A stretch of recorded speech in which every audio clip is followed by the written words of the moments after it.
All right, so right now, starting our project setup section, I'm just gonna go and create a blank project. I don't have the starter content the content downloaded. You could create a third-person template here, or you could just create a blank one. I'm gonna go for the blank one.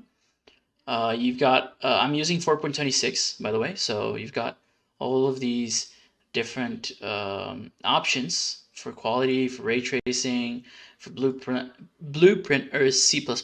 I am going to go with no starter content, and I'm going to select a folder from my project and name it Stylized Station Tutorial, and the project cannot be longer, so maybe tut. Yeah, Stylized Station tut. I'm gonna use this project just to set it up, and after I set it up, after we set it up together, I'm gonna go back to the original project, but I'm gonna teach you how to set up a project from scratch here. So let's just wait until Unreal opens, sets up our project for us. All right, so it opened pretty quick. Right, so mine might be different from yours because I've already tweaked some things at the core level of Unreal in the folder of Unreal, but it should be pretty similar. The only two new windows might be the sequencer and output log. The output log, if I recall correctly, you can find them in the window developer tools output log over here. You can use it to run commands like, I don't know, tone mapper sharpen, which we're going to use later. Right, so you got this blank Unreal scene with the Unreal sky and stuff. What we're going to do is, this is preference, okay? So I'm going to tweak the UI a bit. I know that the world outliner is already on the left side. It usually is on the right side. I use it on the left side.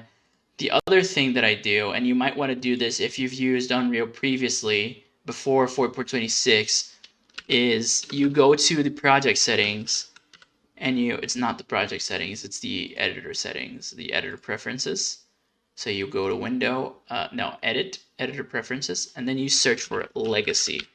And I turn on all of these three. It's the legacy UI, so that we get, you'll see the difference. Just pay attention to where world setting is right now. All of this will change, and I'm used to using Unreal before the UI changed.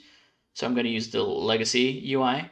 Another thing that we want to, and it's in the project settings. So we're going to bounce between these two.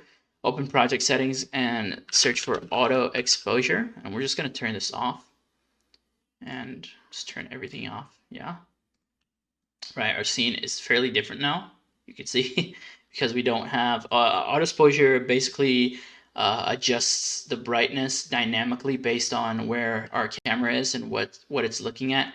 That can become annoying really fast because the look of the scene changes a lot.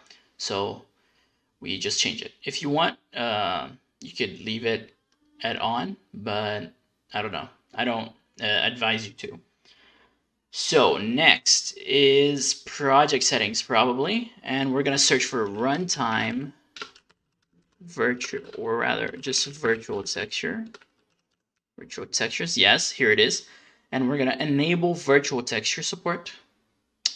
And while we're at it, we might just turn on distance fields. So search for the distance field and generate mesh distance fields. It's good to have it on because you have access to features like SSGI, and which is screen space global illumination. So that's nice, and we'll have access to distance field lighting, distance field ambient occlusion, basically some nice features, real-time features, right? Our scene is going to be completely real-time. We're not going to bake any lighting information. So I usually turn this on, and after you turn all that on, you might want to restart the engine. So no, you need to restart it. So I'm gonna restart. These two things that are popping up is the Oculus VR support. I have a headset plugged in, so it keeps popping up now and again. Once you reopen your project after after clicking to generate mesh distance fields, it's gonna, if you already have a scene set up with stuff in it, it's gonna rebuild your distance fields and your shaders. But we didn't. We only had this empty scene. So here in the content browser, you can create a couple folders. Let's create a maps folder or a scenes folder, and just save our scene to it as, I don't know, main scene or something like that. Just so we have a scene saved. So now this is our main scene. We're gonna create a new folder called RVT, which is the runtime virtual textures. And now, very briefly explaining to you what runtime virtual textures are. They're basically textures that don't really exist. They are generated during runtime, so during gameplay. And the benefits of those are that we can get some pretty cool blending for grass and height blends for landscape and rocks. And overall, we can get some pretty cool effects going with it that we can't with other more traditional methods of color blending and stuff. Most notably, grass, when using RVTs, looks way more fluffy, and the color blends more smoothly between the different landscape layers that you have. So that's why we're going to set it up now.